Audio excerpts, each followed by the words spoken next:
Mr. Speaker, sir, this is my maiden speech, my first experience as a member of this august assembly, and I feel deeply elated. Allow me, Mr. Speaker, sir, at the very outset to convey my greetings to all the members of this assembly, to you in particular. I would also wish to express my deepest thanks and appreciation to the President of the Republic of Mauritius, His Excellency, Mr. Prithviraj Singh Rupan, for presenting such an ambitious and promising government program 2020-2024 to the nation on the 24th of January 2020. This program, Mr. Speaker, sir, heralds new hopes and promises for our people. My sincere gratitude goes to the Honorable Prime Minister, Praveen Kumar Jagannath, for the trust and confidence he placed in me when he proposed that I stand as a candidate for the National Assembly elections held on 7th November 2019. On this auspicious occasion, I have special thought for the people and electorate of my constituency, Port Louis North and Mont Tailon, for having entrusted me with the responsibility of the constituency. Mr. Speaker, sir, as I rise today, I cannot allow myself to be oblivious to the support and help I've received from my family and my kids, all throughout the electoral campaign. It was an exacting task, but all the more exciting and challenging. I should also not forget my friends from the media, where I come from. My sincere gratitude goes à mes deux colistiers, Honorable Joanne Tou and Honorable Jolé Jongar.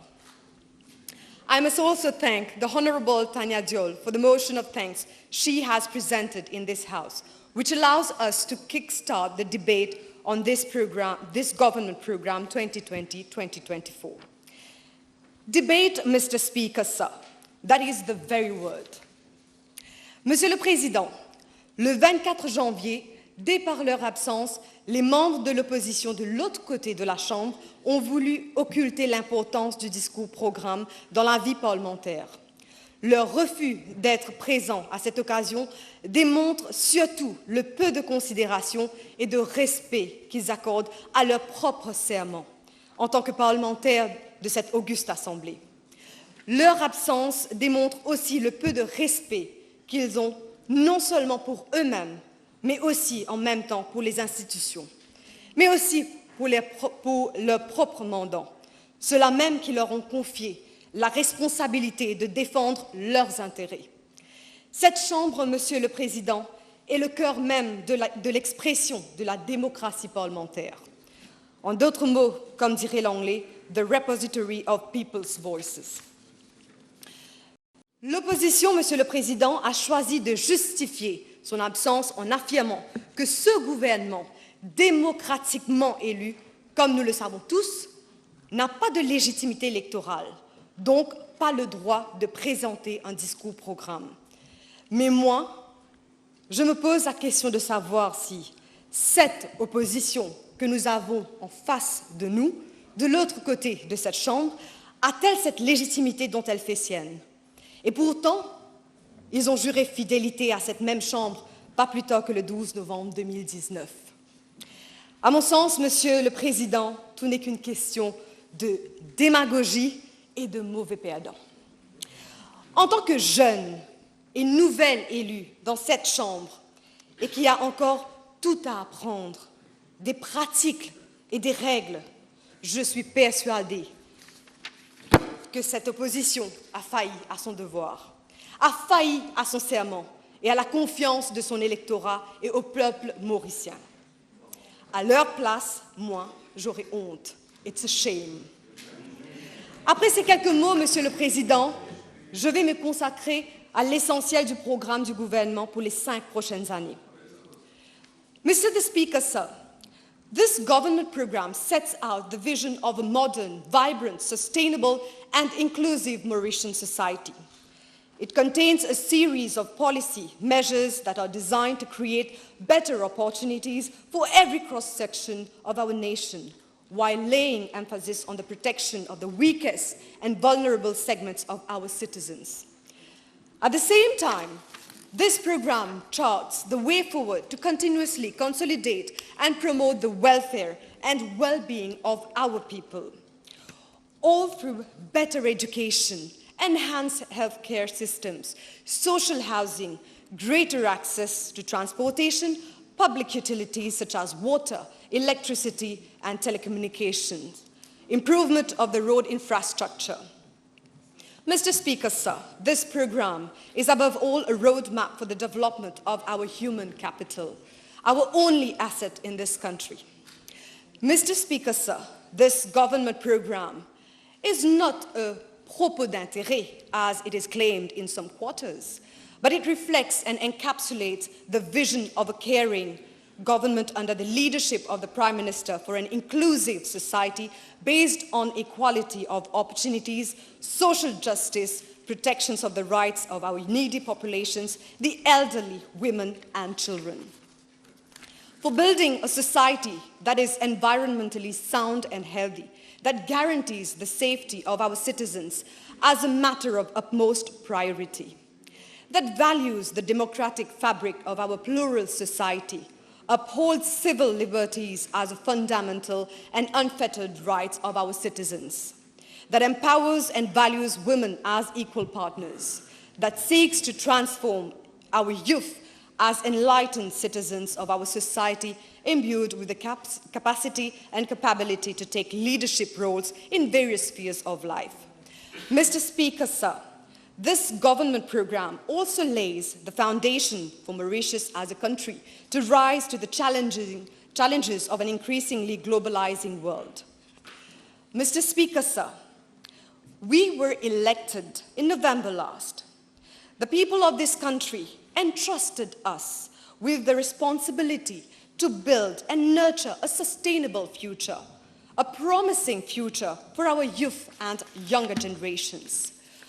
We will stand by the pledge because that is a promise that we made, a sacred promise indeed, Mr. Speaker, sir. Mr. Speaker, sir, inclusiveness, development for all is our mantra. We are not just paying lip service to some socialist discourse, but we want to actually walk the talk. We have set the tone already since the beginning of our mandate. From the substantial increase in the old age pension, the widow's pension, the invalid pension, to the introduction of the minimum wage policy, to the Marshall Plan against poverty. We have demonstrated to this House and to the people of Mauritius that we don't only make promises, but we also mean business as a government.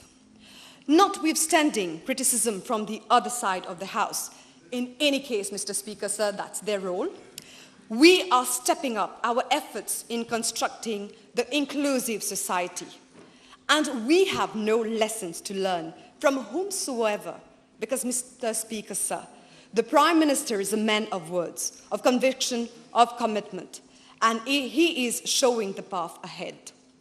Mr. Speaker, sir, as the economy grows, the fruits of the development should trickle down as quickly as possible to the lowest strata of our society.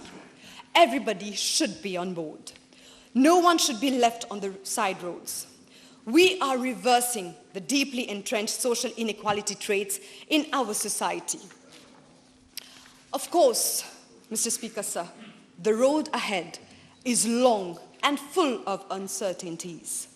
The uncertainties are beyond our control. The battle will be difficult, no doubt, especially for a country like Mauritius with limited resources and which is competing in very tough and uncertain world markets. But we are getting there for sure.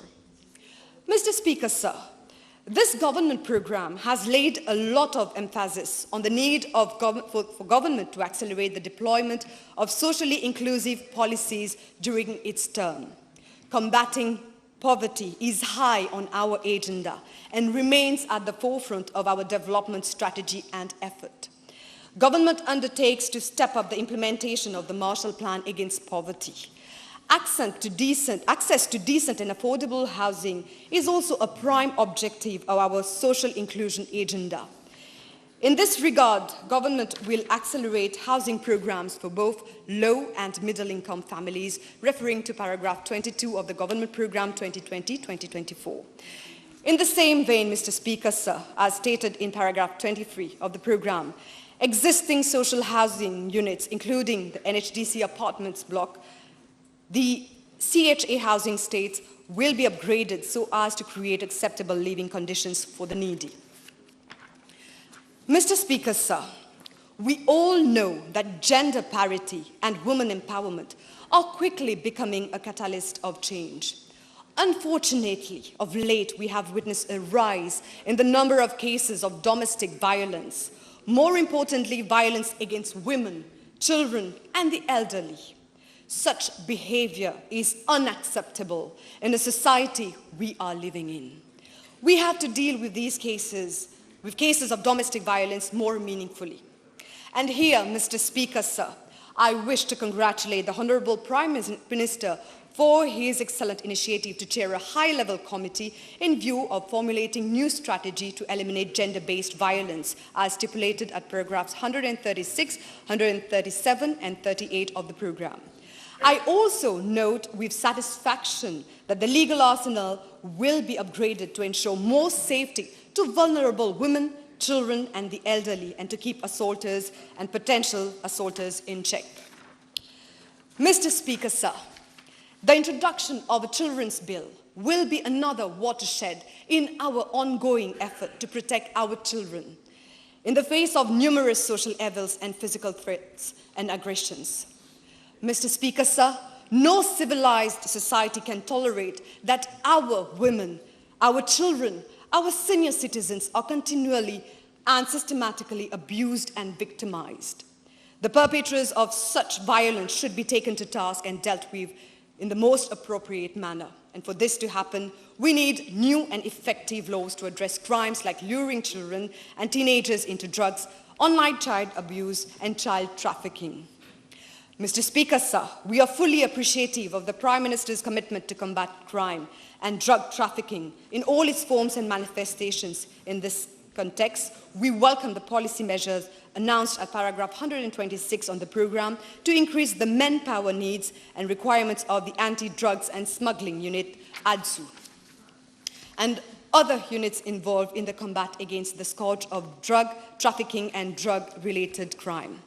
We are fully alive, Mr. Speaker, sir, to the good work of the police force in the war against drug lords and drug-related activities. However, Mr. Speaker, sir, there is a need for police and all the institutions to be equipped with new skills and technology in the gigantic task of protecting our children, who, as we know, are easy prey for drug traffickers. Mr. Speaker, sir, with your permission, I would wish to briefly speak on an issue which has implications for all countries across the world. That is climate change and the imperative need to build a sustainable and green society. The effects of global warming and climate change are already there, and we cannot deny it. Our communities need to be prepared and ready to face the reality of the phenomenon of climate change. Our towns and villages should prepare themselves for extreme weather conditions. Flooding, which is a direct consequence of climate change, remains an area of concern and a big challenge for us all. And here, Mr. Speaker, sir, it is timely that I mention the case of my constituency, namely at Cité-la-Cure, Vallée des Prêtres, Le Hocher, which was severely affected during the heavy rainfalls recently and even in previous years. I am taking this opportunity to make a special appeal to the Minister of National Infrastructure and Community Development to carry out an urgent survey with a view to helping people in these localities to easing the situation. In the same breath, Mr. Speaker, sir, I am not insensitive to the plight of the planters of Montaillon, Crèvecoeur, Kongoma, Les Maurianes, who sustained heavy loss as a result of overflooding of their fields. There is need to devise some measure to deal with their situation too. To conclude, Mr. Speaker, sir, Mauritius is at a crossroads. It is stepping into a new era of its development. This government programme has paved a way for the next phase of our development agenda, an agenda which is people-centred and heralds new hopes and promises for a better and inclusive society. And it is our sacred duty, our legislators, to evolve the necessary policies, laws, and programs to respond to make it happen. Mr. Speaker, sir, I thank you for your kind attention. At this stage, I'll break for some 30 minutes.